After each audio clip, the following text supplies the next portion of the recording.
Widening social rifts define our era, driven by indignant anger and manipulation through engineered fear and division. To move forward and heal, we need secure men and strong women. But more importantly, we must learn how to listen to each other. As I asked women around me how I could help, I started to understand that the idea I once considered a conclusion was only the beginning. Women want to be heard, but it's not enough yet. So don't just hear us, but hear us when we say that everything that's happening is not enough to treat us as fully valuable, fully worthy human beings, equal in every way to men. A unified answer that branches out into infinite diversity, with one common factor. The people not listening tend to be men. But women cannot make men listen, and certainly cannot integrate what they hear into understanding and action. Only men can do that for themselves. So if men can't listen to women, LGBTQ+, minority groups, or other people with different perspectives, maybe they can listen to a man having a conversation with these people. I'm inviting you into my journey to become a better listener and meet some intriguing people along the way. Hello and welcome to the If Men Can't Listen To podcast, and some of you probably wonder where I went, and if you have been living under a rock, I suppose, I will explain that the world has kind of gone to shit a little bit, and that's taken most of my time. I want to say it's been about 8 months, so thank you for anyone who hasn't unsubscribed and is listening to this. So my first guest in the new house in this new world we're living in is Michelle Glogovac, and she's someone I met through trying to make the world a better place in the midst of all of this. And I'm going to step aside and let her introduce herself. Well, thank you, Shane. It's so nice that we're actually getting to meet good people in this absolute shit show dumpster fire that we are all living in right now. As you said, I'm Michelle Glogovac. I'm also known as the podcast matchmaker. I own an agency where I pitch clients to be interviewed on podcasts. So my life is podcasts, but I did have a corporate life before that where I sold jet fuel to corporate flight departments, and I kept the rich saving money and in the air. And then I had 2 kids and realized that's not helping their future. So the blessing in disguise was being laid off.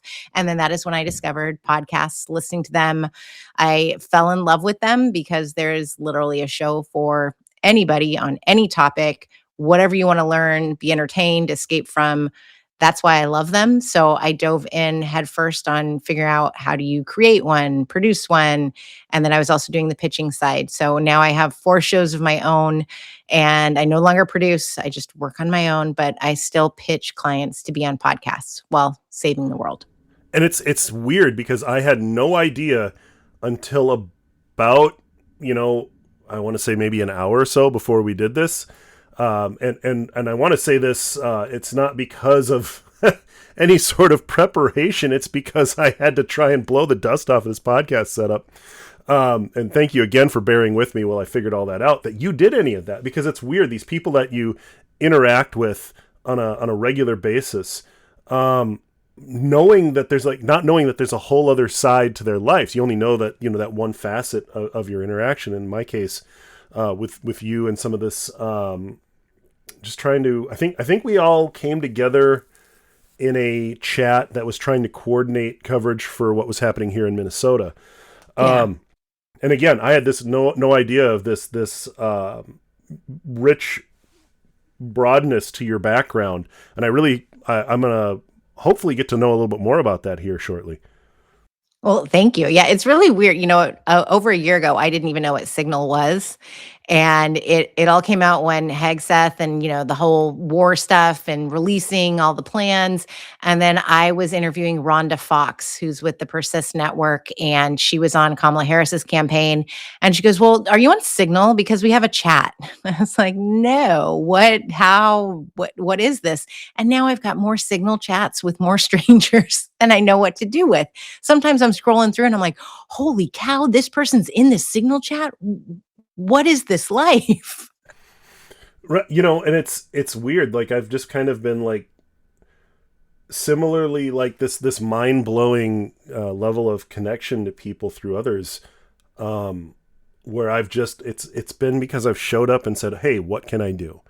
That I've even become part of these Signal chats, and I didn't, similarly to you, I didn't even really know what Signal was. I honestly, I think, I got on a Signal right about the time that we found out Pete Hegseth was leaking our secrets over it. Just because it was people moving from, oh, we're on this platform, but then you need to get on this platform, and this is more secure and that kind of stuff. So, and these weird, like 6 degrees of separation networks where Yeah. now I'm in these spaces just because I said, hey, I want to help. What can I do? That I'm connected with people, and it's funny. Some of my friends were like, "Oh crap, so and so, posted your thing," and I'm like, "Who?" And I look through it, and I'm like, "Oh yeah, okay, yeah, that's so and so's friend." I didn't even realize that they had a bigger. And this is that similar thing. I didn't realize they had like a bigger existence outside of what I had seen in my direct interaction. It's crazy. My kids now think that I'm like some celebrity because of the people that I am in Signal chats with. And they're like, but you know them. I'm like, some of them I do now know and I've met in real life, but many, no, I have no idea, but I have access to them. Yeah, and it's weird too. Like things like Rosie O'Donnell just followed me on Instagram, and I'm like, what is this life? What? Yeah. She shared my post the other day, and then Kathy Griffin now follows me on Threads, and we've gone back and forth. Lauren Holly liked something, and then I was just having messages with and now I'm going to totally butcher his name, and this is so embarrassing. Hold on, I have to find it because I sent screenshots to my husband. Like you will not, David DeLuise. Oh, okay. Dom DeLuise's son. Mm-hmm. He followed me. He's sharing my new show, and I was like, holy cow. And of course my kids are like, Wizards of Waverly Place. Yeah, and it's all, and I just want to put this out there to people who are listening to this. It's not like, collecting some sort of autograph book or anything. I really want you to take this away. It's not proximity. It's what happens when people show up and say, what can I do? And then stand on business with that and actually do it. The people who you admire, and I'm speaking to a broader audience, not you, Michelle, because you know more than I do about all of this. But to the audience, these people that you admire are largely people who just showed up and said, hey, what can I do? Or said yes, and like, I'm here to do this. I'm here to help. I'm here to be a part of this project. And this saw where their world took them. And it's that removing your own barriers of self-doubt that can bring you to some very strange and wonderful places. I totally agree. And I think that we're living in this time where everyone's asking, what can we do? What should I be doing? And a lot of it comes down to, oh, you should call your reps. You should go to a rally. But there's so much more that we can do as regular human beings, as everyday citizens, whether it is chatting it up at, the school drop-off pickup line, whether it's showing up on your Instagram and just saying, here's what I'm feeling. Here's what I just read. This is why I think it's important. And for me, I got to this point where I was sick and tired of people not caring. I'm like, what is it going to take for you just to freaking care before it affects you? Yes. Because then it is too late. It is too freaking late. Yeah. I mean, it's I have this like, here's where I risk alienating people. And I'm sorry for everyone who feels like I'm talking about them. But everyone has their entry point, and that's not a bad thing. So let me start there. The first best time to do something is right away when it happens. The first best time to solve something is right away when it happens. The second best time is right now. So if you're just coming into this just whatever it was that got you off the bench, we're here for you now.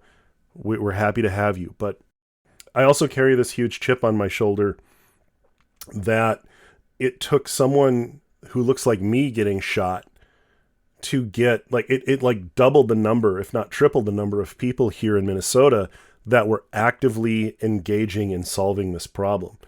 And I think it's a mixed feeling because there's some level of being upset over that it took that to get people to care, because it implies that before that they didn't care because it didn't affect them. But at the same time, I also like, okay, you're here now. And, it gives me such a conflicted feeling about that, but we all had to start someplace. Like myself, I disengaged for a long period of time because I felt like I had a limited amount of emotional energy that I had to meter out. And I chose to put that into my kids. Well, I had that luxury. And this is something I've been personally tasking myself with. What's the word I'm looking for? I'll go off on a little tiny side quest here and say that discomfort is the fertile soil in which growth is planted. I've been challenging myself to the discomfort of processing what it means to me that the biggest flex in white privilege is getting to decide when something affects you. And for a long time, I checked out. I moved to the suburbs. I focused on kids. I kind of kept to my work. And, I forgot that I was the person who went and counter-protested Westboro Baptist Church and made a big fuss about anarchy in my teens and all of this stuff. I just kind of forgot all that stuff about myself because I had the ability to be comfortable. So I have to, the way I'm kind of disappointed that it took someone like me getting shot, I have to look at myself and go, well, yeah, maybe your entry point was a lot sooner, but you still had an entry point. Yeah. And, I was reflecting on this yesterday. I just finished reading Nobody's Girl by Virginia Roberts Gouffre. And I was reflecting in the fact that, yes, I'm speaking out about the Epstein files. Yes, I'm paying attention. Yes, I'm doing interviews around it. But where was I back when Virginia was in court? And I'm looking at her timeline. I'm like, you know what? I was knee deep with 2 toddlers under 3. This is where I was. And it's not an excuse. But I took stock this weekend. Where was I? What was I doing that I was not fully focused on what was happening right under my nose? And because it's so bothersome that this has gone on for so long and that it's only now gaining traction and that it's so much bigger than I think most of us even understand and know. But I've done the same thing as you have. Yeah, and pardon me for my ignorance. I'm trying to remember names, and I'm not great at that sometimes. This was one of the Epstein victims, correct? Yes, she's the one who called out Prince Andrew, or the man formerly called Prince Andrew, just Now, Andrew now. hopefully soon to be inmate number whatever. Yeah. And this is where that whole facing my own discomfort thing comes in, because there was a level of knowing things were wrong when I was a lot younger, but I went along with it because of pressure. And yeah, I didn't stay with it, but I have to recognize that I went along with this for a while. And I tried to put aside what I felt was right, who I was attracted to, that kind of stuff, for this societal norm, because that's what you're supposed to do. Or looking at my past through this lens of a world curated for and built to funnel us all into this pipeline of pedophilia. And I'm looking at that, I'm asking myself the same question. Where was I during this? Why didn't I speak out earlier when I knew that this was wrong? And I chose uncomfortable silence because everyone around me was telling me I was wrong, and I should have stood up and said, no, you guys are all wrong. But I think that's the thing where if everyone's starting to say I'm crazy, well, okay, maybe I don't give up on that. But and again, it's confronting my own silent complicity. Yep.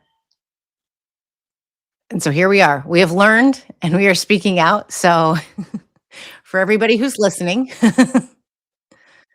What turned me into, because before I went to this pipeline, I think, and it wasn't that I changed my morals, it was that I became more engaged with them, where I started as someone who was concerned with human rights. And then this is where I have to own that I waited till it affected me to really engage. I had 2 kids that were born female, and I started really processing what that meant in terms of their lives being limited. And that made me a feminist. And that's where I have to own that I decided to wait until it affected me. But then, what's his name? Nick Fuentes. He turned me into a radical feminist because I had to suddenly, what's the word I'm looking for? This is where I'm probably going to edit this out. Maybe I'll leave it in to show people that it's not all polished. Sometimes it's rust.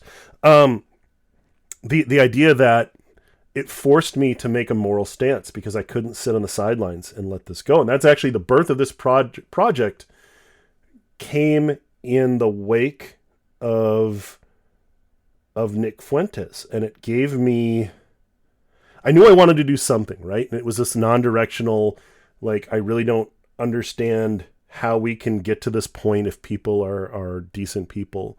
It went from that general nebulous feeling to going, okay, here's my purpose. And it was the your body, my choice thing. That was the specific point that focused my energy into knowing what I needed to do. And it was from listening to the women around me in this space that redirected that focus on, hey, I need to attack this specific thing. But they went, okay, well, here's how.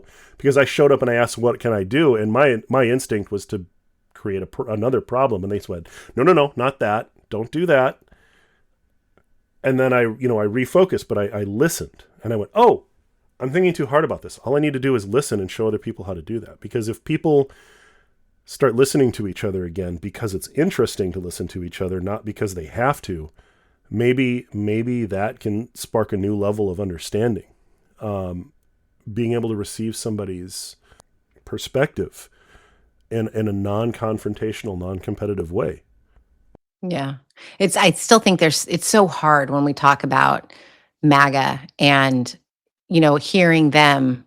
I still come up with having a really hard time of seeing exactly what this group believes in, what they're okay with, and even wanting to listen. And, I've been told by MAGA, I've never had a problem with where you stand. I'm like, yeah, I stand for everybody. Like, how could you have a problem with that?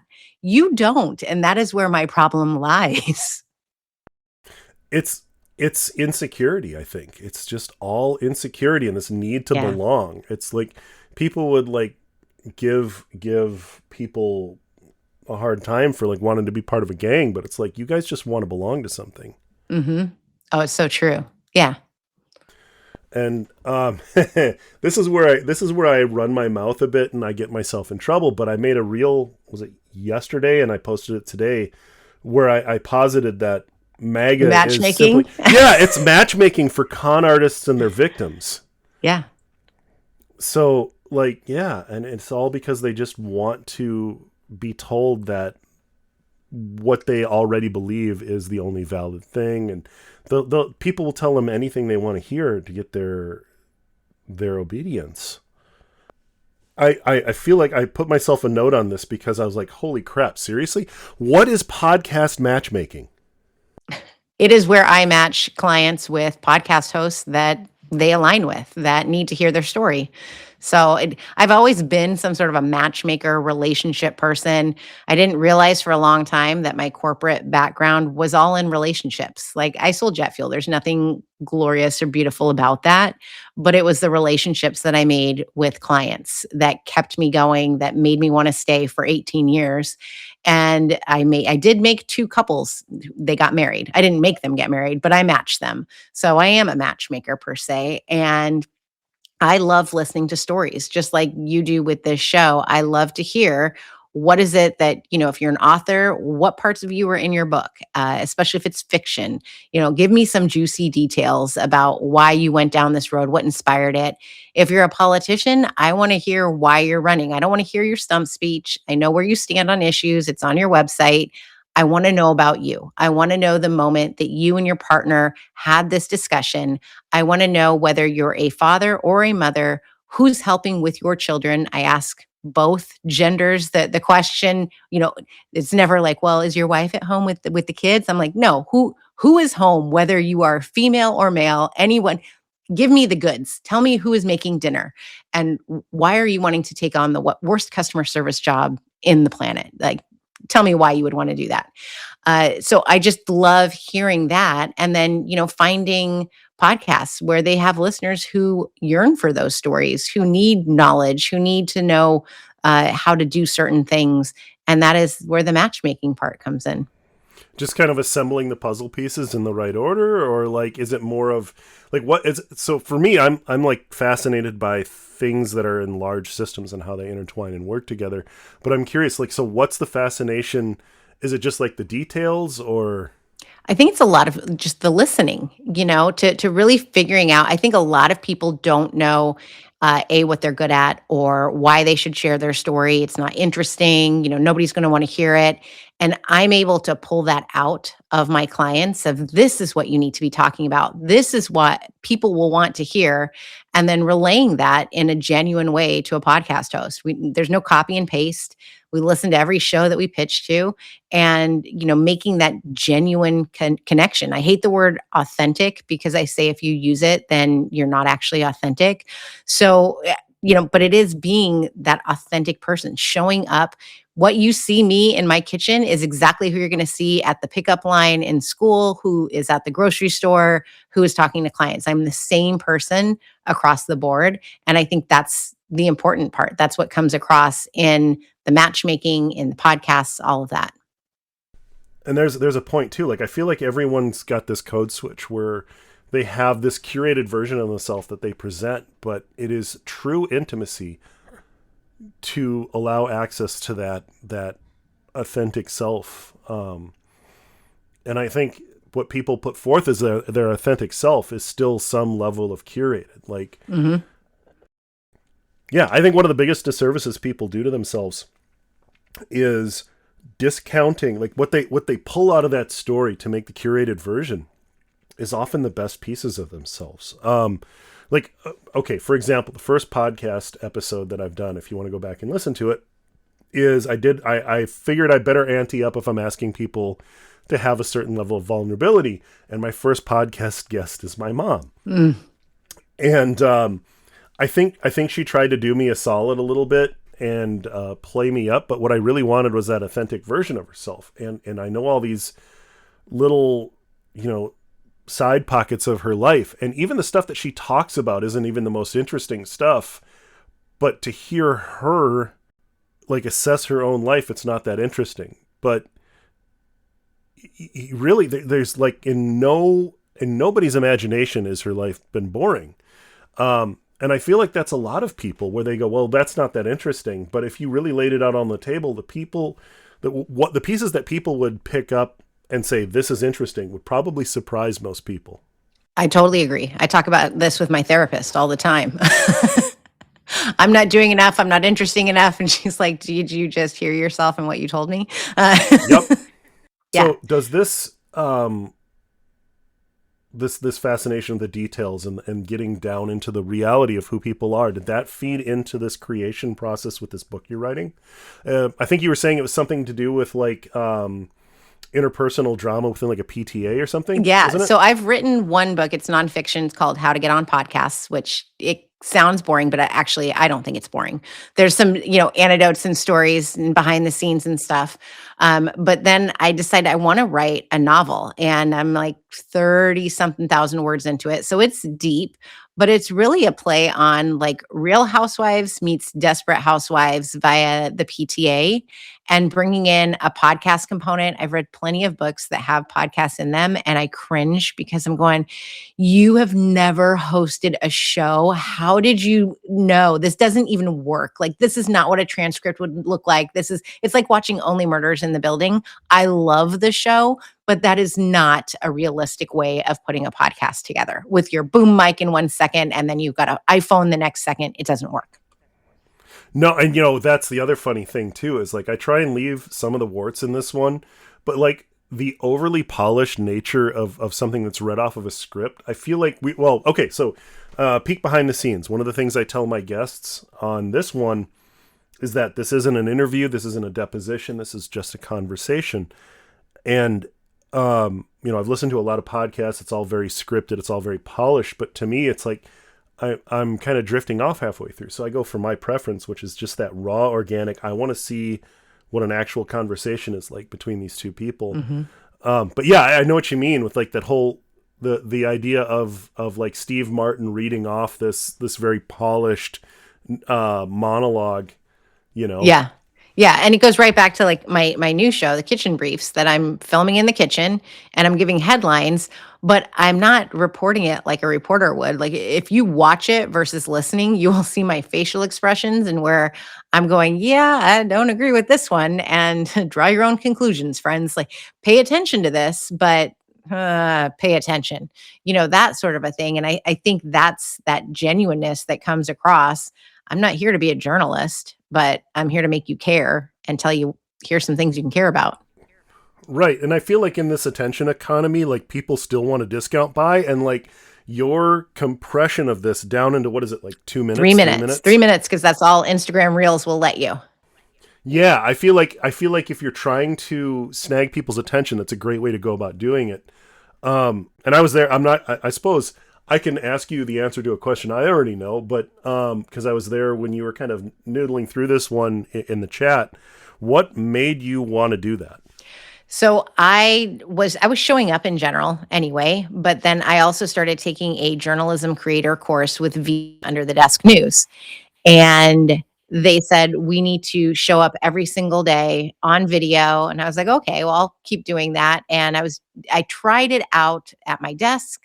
I was told it's too boring. And this was feedback that I was getting. And then I tried to like put the emojis in as I'm talking. And someone goes, well, it's distracting from the seriousness. And then I went, you know what? Who's my target audience? Who is watching these? And I reached out to a couple of women constantly show up. And I just said, what is it that I can do that's going to hold your attention? What is it that you like? And the majority said, we love it when you're in your kitchen and you're talking to us because we're in our kitchen listening. And I went, okay, I can do that. And then these short videos, I'm like, well, I can do 3-minute videos of here are the things that I'm watching. Let's pay attention to them. And then it was only in the last week that I thought to myself, why wouldn't I just strip the audio, because I know how to do that, and make it an actual podcast? And so people on their drive home can listen. I'm now doing an AM and a PM because there's so much news every day. But now in 6 minutes, you get everything that you need to know. And I've noticed that I will hit certain topics that others will hit later in the day.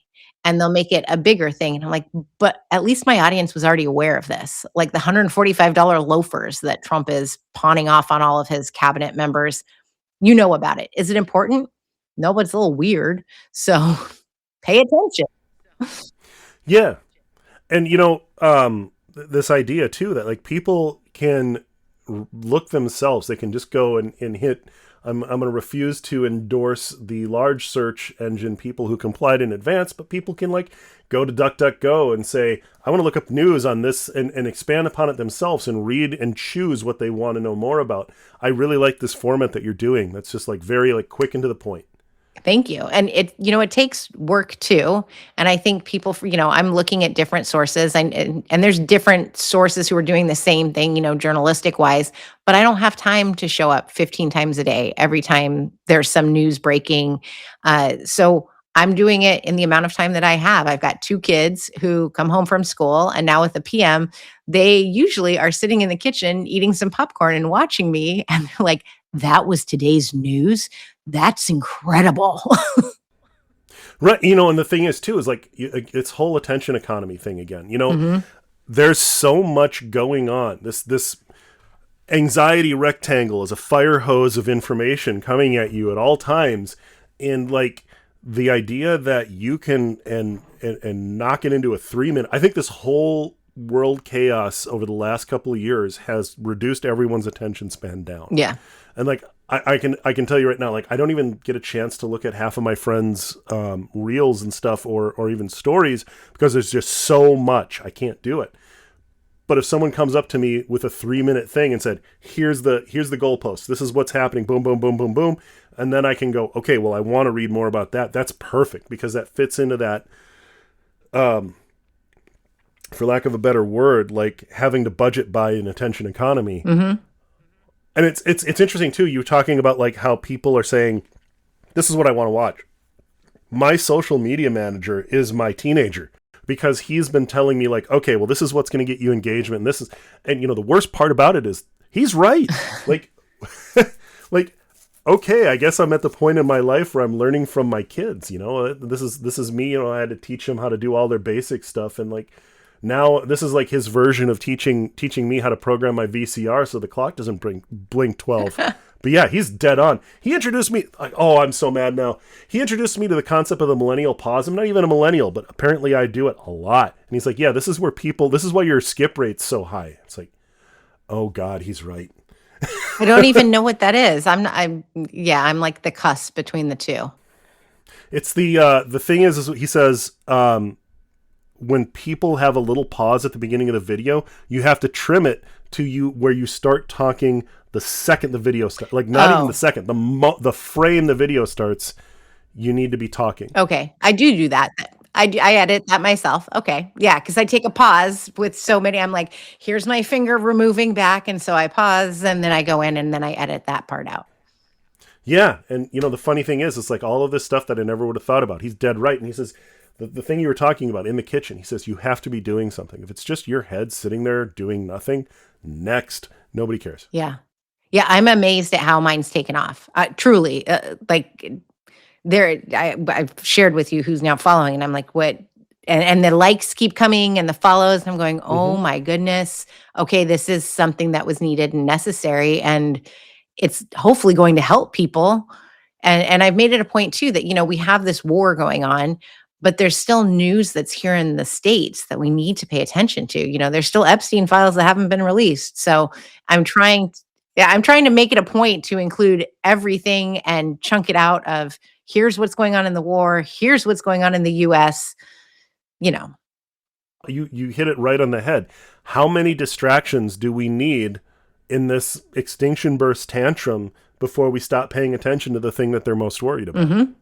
Yeah. So I make sure I bring it up. I took that note from Aaron Parnas of bring it up every day, and I'm bringing it up in some way, shape, or form, and I will relate the news to it however I can, just so I can say it.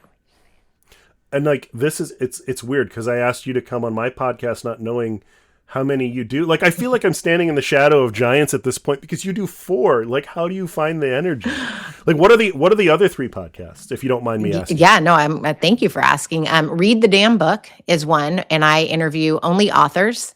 I read their entire damn book before interviewing them. That's been a big thing for me, is that if I'm going to interview an author, I want to read their entire book. I have no appreciation for hosts who are just like, come on, I haven't looked at your book at all.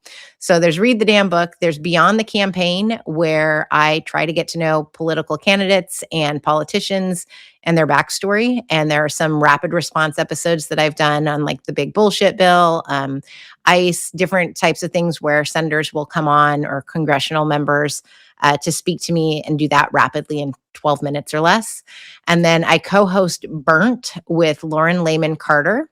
And we are just 2 moms who show up, and you never know. We don't even know where we're going to go. We hit record, and then whatever comes out, comes out. It's a lot of, how are we talking to our kids about this? What's going on in your life? What are we seeing in the news, and how do we address it? So all of that, and then kitchen briefs. So, like, okay, I don't know if you saw the look of, like, the spark of recognition when you said that. I'm like, oh, that's how I know you. Because I know Lauren, and I know Lauren through Megan. Right. So, it's like, oh, there's that 6 degrees of separation. Like, Lauren organized a big supply run early on in the siege of Minneapolis here.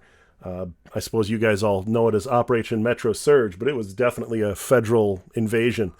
That's a whole other story for another day. But yeah, Lauren and Megan organized this fundraiser to buy mutual aid supplies, and I ended up driving it back, and that's how I met Lauren in person. But again, we all got put together in this creator space, thanks to Megan, I want to say it was. Yeah, and then I was added to that space, and then it was with with Renee Good. I was the one who had the contact for Aaron. So it was, we're going to put you to work, Michelle. Go tell Aaron. So that was how I got into that space too. And Lauren and I met last year through Persist. And we actually only met in person for the first time last month when we went to DC for the Senate Strategic Committee Creator Summit. So that was the first time that we've actually met, even though we have this podcast together and have been talking for over a year. Yeah, and I'm kicking myself because I know Lauren had mentioned this, and I don't have time to listen to podcasts anymore. I'm literally like, I'm deficit spending my emotional energy, which is why I haven't done this podcast in like 8 months. But I just totally forgot about that. I just went and subscribed to that. I told her I was going to do that, and I forgot about it, and now I'm going to do that. And I actually got a flight tomorrow. I'm probably going to download one and listen to it on the flight. Well, thank you. We have a new episode coming out tomorrow morning. Well, there you go. It's the longest of all of the shows. That one we just go on and on. Well, yeah, no, and it's fun to hear her talk. Like we sat in her I don't know what you call it, that back porch thing at her house, and like sat there, and we ended up having a talk that I could have recorded and put out as a podcast. Like it was like a long conversation. I think we talked for like an hour and a half, and she's just a fun hang. Yeah. No, I say just. I gotta stop using that. Well, there's kind of okay. So side tangent. I have these vocalisms that piss me off, like really bad that I do, and one of them is the saying "kinda" in front of everything. It's like a very non-committal out, and I've been trying to unlearn that one. But another one is just. It's very reductive. So I'm like, pardon me for calling this out in the middle of a podcast, but I like to hold myself accountable. I strongly dislike that I do these things, so I try and hold myself accountable to break the habit. I love that. And I'm with you on I'm just a podcast host. I've said that too many times that, yeah. And now I'm just recording from my kitchen. That's all. No, we're not just doing anything. We're showing up every day. You're just recording from your kitchen, and you're actually getting through to people who are just absolutely exhausted on a news cycle meant to, like, literally intended to fatigue people into not caring. Mm-hmm. So the fact that you can get through to people in 3 minutes, I think sidesteps that whole attempt to shut people down. And that's where that really holds value. Yeah. It's wonderful to be able to make a difference and to see that people are reacting in that way. I had a question. This is every podcast. At least once it happens where I absolutely lose the fucking plot. Give me a second. Oh, it was a dumb joke about the jet fuel thing. I was literally, I'm so ashamed of myself now because I was going to make a dumb joke. And this is where you know that thing, where it's like there's a meme where there's like a dog under the table and then there's a woman who's holding the muzzle and like getting him to not talk. Yeah. I have to do that to myself so often because I was going to make you said something about like, the matchmaking thing. Like some people got married when you were just kind of tinkering around with that during your jet fuel sales. And I went, oh, jet fuel can melt steel beams and it can melt hearts. And I just went, nope.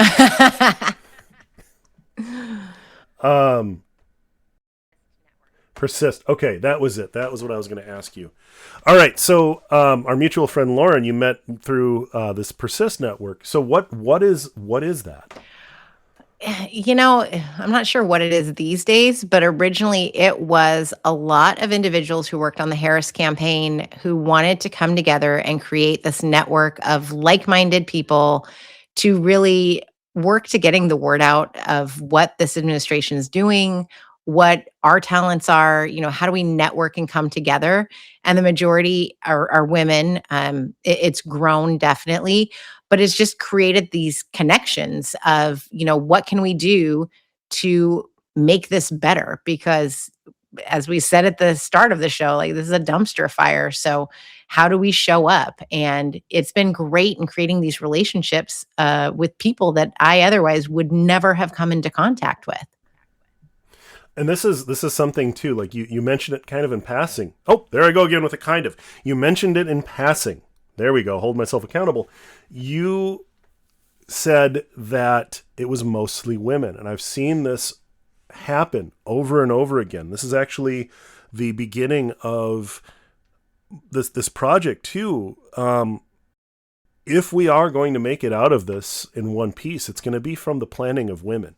And it's not just going to be because we hand this all off to women and say, well, you solve our mess. Mm-hmm. It's going to be because we listen to women and all together, men, women, everywhere and everywhere in between said, okay, women are really good planners, and we have committed through patriarchy to not listen to them, to be reductive of their ideas and ways to manage this. But it's been overwhelmingly women that have planned what has managed to keep us in one piece. I mean, like all of this rapid response stuff in Minneapolis. Yeah. Overwhelmingly, if I had to take a wild guess at the number, is 90% women. And it sounded like it was the same in Chicago as well. Here in too. I joined rapid response. I got trained. We had one call where I responded. My husband was at home and he was like, "Are you sure? We've seen what went on." And I said, "But I signed up for this." I showed up and it was all women who showed up. All women. So I lived out in California. We moved when I want to say 8 or 9. And we got there just in time for the earthquake in 89. Okay. And it was a weird introduction to California. My brother and I were out in the backyard, and he was very small. I want to say he was 2. And, I was throwing this foam baseball for him, and whatever it was we were doing, it just pulled both of us clean off our feet. And it was like, oh, welcome to California. Yeah. Yeah, I remember it.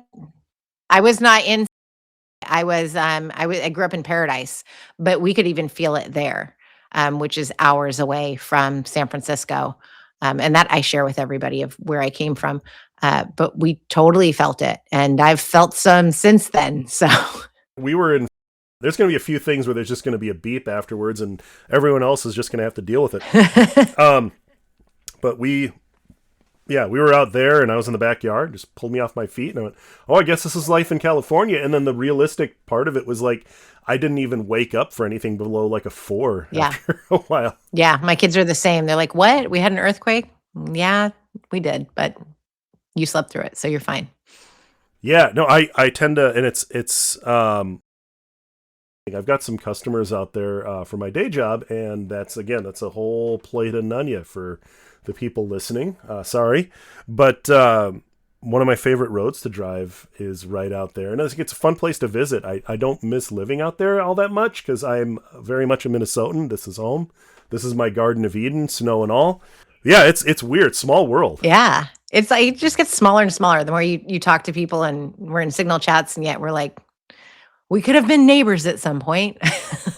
Yeah, I mean, like, all beeped out items aside, that will be missing from the published version of this. We probably were 5 miles apart growing up. Well, what's funny is that Lauren and I lived in Chicago for a while before I met my now husband, and we figured out we were mere miles apart from each other. So we could have met over 20 years ago, and history would have been made 20 years ago. It's weird how often fate intertwines like that. So, yeah. Boy, I'm rusty at this because I'm usually a lot better at like figuring out my next thought, and I get like sidetracked and I just lose the thought. Yeah, I used to be better at this. It'll come back. So, yeah, there's going to be a lot of edit points in this because I promise everyone listening, if you've been here with me through the beginning, I used to be much better at this. I'm knocking some of the rust off. You can kind of hear the joints creak a little bit. But it's interesting like this. I don't know where the future of this podcast is going because it's the need is kind of shifted with the reality of what's happening. Mm-hmm. And I think the core through line is going to be bringing perspectives that may not be familiar to people and teaching people how to input those perspectives. That part is really not going to change, but like the nature of life has changed a lot. And a lot of this, was more on the trying to get people to understand things outside of the patriarchy. Now I think it's in these 8 months, I've really zoned in and focused in on this concept that patriarchy is just one side of this many-faceted beast. Patriarchy, white supremacy, capitalism, all these systems are systems of exploitation that are meant to send the worth of a society upwards and take it away from the people who rightfully, for lack of, it's not really owning it, but possess it. Like so many things have been taken away that were not somebody's to take away in the first place. And I think that has refocused what I'm doing. So you're going to hear a lot of, I think, different voices going forward, not just because it's very focused on feminism at the beginning. And I'm actually wondering if I should re-record the intro to this. I'm kind of thinking out loud right now. So pardon me, this is going to be one of these, it's interesting too. I've got this, well, maybe it's not interesting. I'm assuming it's interesting, but it's interesting to me. I've got a bar on the bottom of my recording software that says, when I'm doing the editing, I end up muting out the track of the person who's not talking, takes out a lot of the background noise, makes it sound really good. But in the end, I see this essentially performance evaluation that if I spend more time talking than my guest, I feel like I've failed. And this is definitely going to be that level of failure. The other, and not because it wasn't like, this is on me for talking too much. The last time this happened was when I had a guest and we nerded out on music and I wouldn't shut up.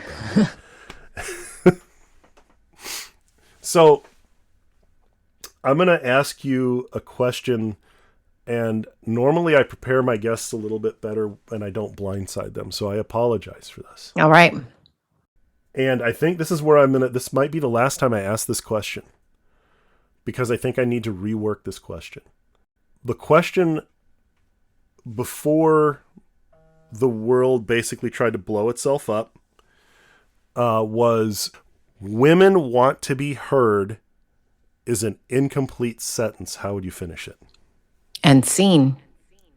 They want to be heard and seen. Okay. And valued.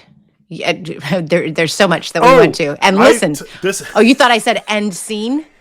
And I'm like, all right, I guess that was a mic drop. And then, nope, I just misheard you. So my apologies. Yeah. That makes way more sense. Yeah. Way more sense than what I had processed. This is there's me a lot. on lack of sleep. I would say they want to be listened to, seen, believed, heard, all of the above.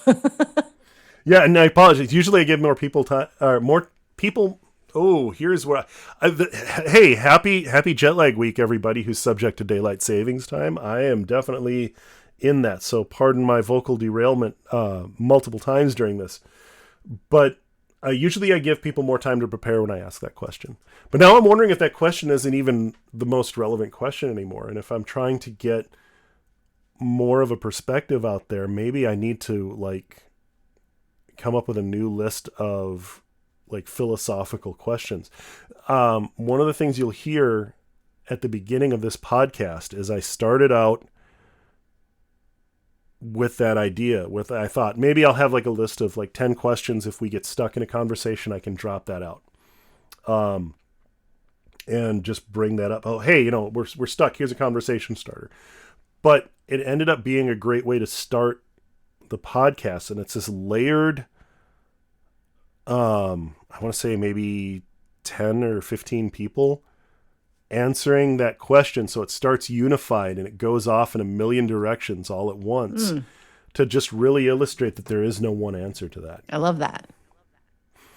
So now I'm thinking out loud. I'm wondering if I really do need to just jettison that as the core directive and just try and widen it to trying to have a better understanding of everybody. I don't know. So it's given me something to think about. Food for thought. We still have a long way. So it's not a bad question. It seems it's weird. As life has changed, it feels like that's a very small question in place of what's happening now. These perspectives of people and I don't want to just say in Iran, because there's so many places that we have a very curated narrative being sent at us, but it isn't necessarily the lived experience of the people who are there. And I think we found this out a lot in what's happening with the ICE activity, where we're all being isolated in these social media pods, essentially. And we're not hearing what's going on. I think it took people like 6 months to really even understand that there was something going on in Minnesota. Before even they declared Metro Surge, there was stuff going on. And I feel like that was one of the things that we accomplished as a group of creators. We tried to break free of this isolation and really get news out. And I really thank you and everyone else who stepped up to help bring awareness to what's happening in Minneapolis. That is a debt that I will never be able to, of gratitude that I will never be able to repay in full, because it meant so much. So thank you for that. Thank you. I appreciate that. I'm glad I could play a small part in all of it. Oh, there's that reductive thing again. What you're doing is not a small part; it's a very large part. And I really hope to pay it forward and be able to do the same wherever this is going on, because they haven't stopped here, but it seems like we've created a hard target for them, and they're trying to move on elsewhere into rural areas. Now it sounds like they might be surging over on the East Coast, Maryland. Yep. Yeah. So I think this effort's just going to follow that around. But I just really wanted to thank you for stepping forward and being a big part of what made that happen. Thank you. So, where can people find you as we kind of wind down here? Where can people find you? I am on Instagram, apparently nonstop these days, at Michelle Glogovac. I am there. You can find all of the podcasts. They're linked there. They're also, if you just search my name, they all come up on all of the platforms. So whether you like Apple or Spotify, I'm also on YouTube. And my website is themlgcollective.com. Well, thank you very much. And I want to throw a big plug out. This isn't some little side project that you're doing with this news thing. This is the real deal. And there is so many people who are working to cut through the noise and the propaganda that are helping you with this, to not just give like a book report on what's happening, but really put some experience behind this and give an informed and educated perspective. I think the best way to describe it is there is a world of bullshit out there. This is your shovel towards clarity and the truth. And without saying too much in detail, there's a lot that's going into vet the information going into your reports. So this is a real service to humanity, and I know I'm probably building this up so much now. Like, it's one of those things where somebody builds something up so much and like, oh shit, now I have to live up to this. You've already lived up to this. Yes, no pressure at all. No, but I really wanted to like put out there to the people listening to this that this is the real deal. This is not some little side thing that, there's a million people out there who want to tell you the news, but not many people are bringing something new to the table. And I think the level of vetting that's going into the information you're putting out there is amazing. Thank you. And that is going to be something crucial in the months and years to come. So thank you. Thank you. I appreciate that. I suppose everyone who's listening to this, welcome back. And again, thank you for not unsubscribing. Those of you who are still there, I look forward to about the 10 downloads I'm going to get on this. As I remind people that I'm still alive in podcast land, I think I was doing like 2,000 downloads an episode before. So hopefully there's some of that still. But yeah, thank you for coming on and helping me kick the rust off of this thing. My pleasure. Thanks for having me on. Something I'd like to tag on to the end of this episode, as I'm getting used to a lot of these new people listening and having this many people listening, is that I would really appreciate it if you would go onto your various podcast streaming platforms and leave me a review and a comment. That kind of thing bumps us up in the algorithm quite a bit.